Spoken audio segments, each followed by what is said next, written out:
Hello everyone.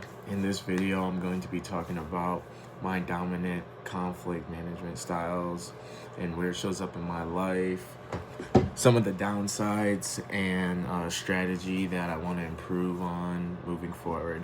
I'd say that my dominant style animal would be turtle, which represents avoidance, and sometimes a teddy bear, which represents accommodation. And this basically means that I tend to avoid conflict or just go with the flow of what other people are pushing for instead of my own opinion. I think this mostly applies to my friendships and relationships. In those situations, I usually try to keep things peaceful and I don't want things to escalate, or when the tension's rising I can kind of tell and I try to turn that down, or sometimes I just might not even speak up and kind of just avoid it.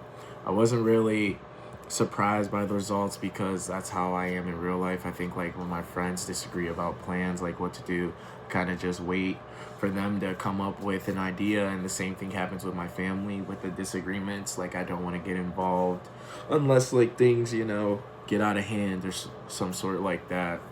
And so I feel like it's honestly pretty accurate. I'd say one downside though is that like I can be ignored, like sometimes of like, or the problem more so could be annoyed, and I think like avoiding the conflict doesn't really solve the problem and it just pushes it off. Like there have been times where I've agreed to do something that I didn't really want to do, and then like later on I was kind of irritated that I never spoke up and got to really voice what I wanted to do. So I'd say another issue is that people might try to, expect that I'll go along with things, and it'll make me kind of not be able to express myself, and things could be harder.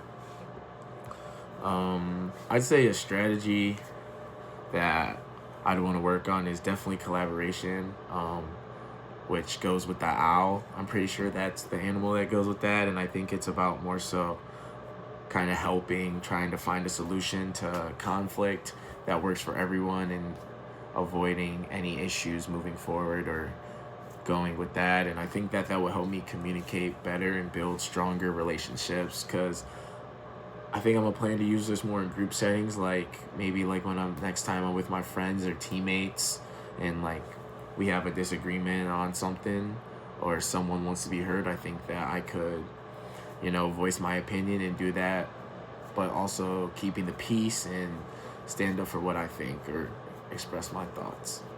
Thank you for watching.